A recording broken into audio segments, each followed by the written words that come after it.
నమస్కారం కృష్ణారావు గారు. ఆవిఆర్ టాక్స్కి పునఃస్వాగతం.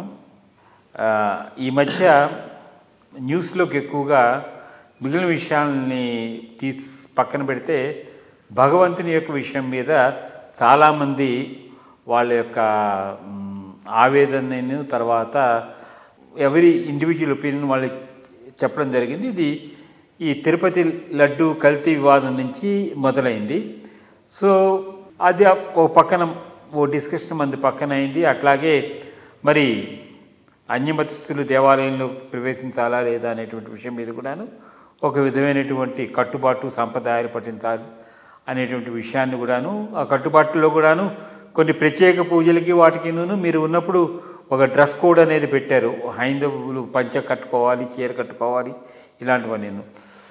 అట్లాంటి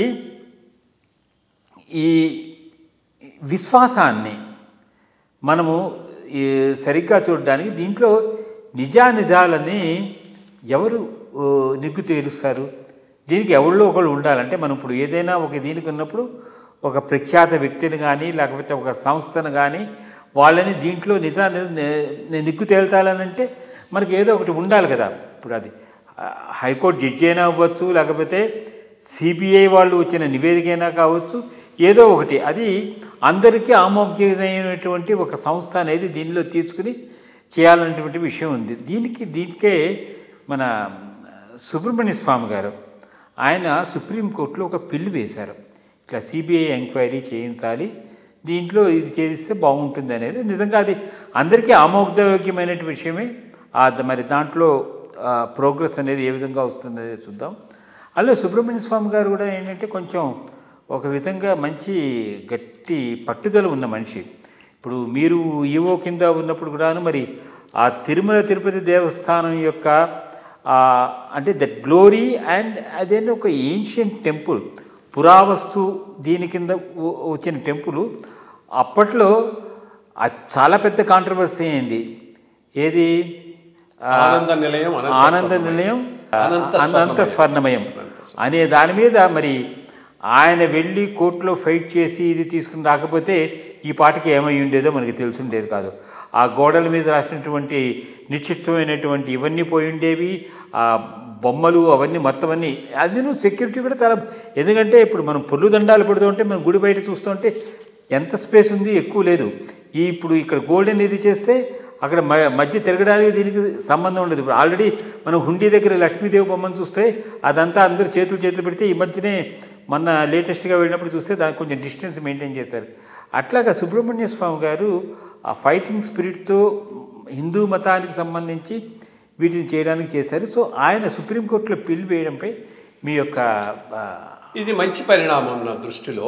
ఎందుకంటే నిజాలు పూర్తిగా బయటకు వస్తాయి. తిరిగి సుప్రీంకోర్టు మానిటర్డ్ ఇన్వెస్టిగేషన్ మంచిది కూడా, అందరికి కూడా నివృత్తి చేయడానికి కూడా పనికి వస్తుంది. అట్లాగే ఏవైనా తప్పులు జరిగి ఉంటే ఏం జరిగాయి, వాటిని రెక్టిఫికేషన్ ఎట్లా చేయాలనే దానికి కూడా దాని నుంచి ఒక మంచి ఇదైతే రావచ్చు.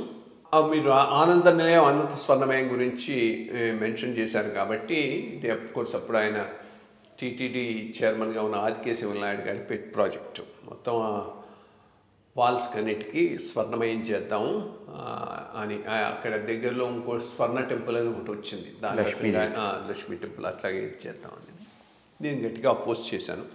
ఇన్ఫ్యాక్ట్ సుబ్రహ్మణ్య స్వామి గారి పిల్లు వల్లనే అది సేవ్ అయింది. అప్పుడే అఫిడవిట్ చదివినప్పుడే అనుకున్నాను బ్రిలియంట్ అనాలిసిస్ అని. అంటే చాలా slight subtle but significant distinction point out చేశాడు. టెంపుల్ వాల్స్ వాటి మీద ఏదైనా చేయటం అనేది అది సెక్యులర్ యాక్టివిటీయా రిలీజియస్ యాక్టివిటీయా? సెక్యులర్ యాక్టివిటీ అయితే టీటీడీ బోర్డుకు రైట్ ఉంది, రిలీజియస్ యాక్టివిటీ అయితే బోర్డుకు రైట్ లేదు. ఎందుకంటే board is meant for secular administration.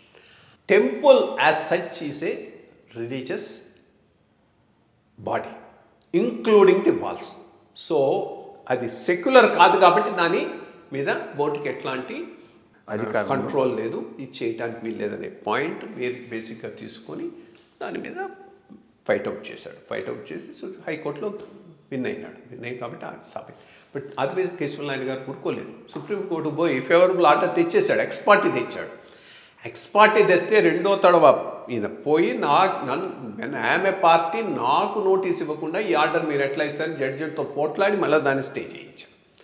So అక్కడితో అది ఆగిపోయింది. ఆ పైన అవన్నీ స్వర్ణం అంతా కూడా అందరికీ డోనర్స్కు రిటర్న్ చేసి మొత్తం ఇష్యూను క్లోజ్ చేయడం జరిగింది. సో ఇప్పుడైనా కానీ రైట్ పర్సన్ అని అడిగితే, అంటే ఈయన హిందుత్వ టెంపుల్స్ విషయంలో చాలా ఫైట్ చేశాడు. చిదంబరం టెంపుల్కు సంబంధించి అర్చకుల ఇష్యూలో సిగ్నిఫికెంట్ కాన్స్టిట్యూషనల్ జడ్జిమెంటు ఈయన వల్లనే వచ్చింది.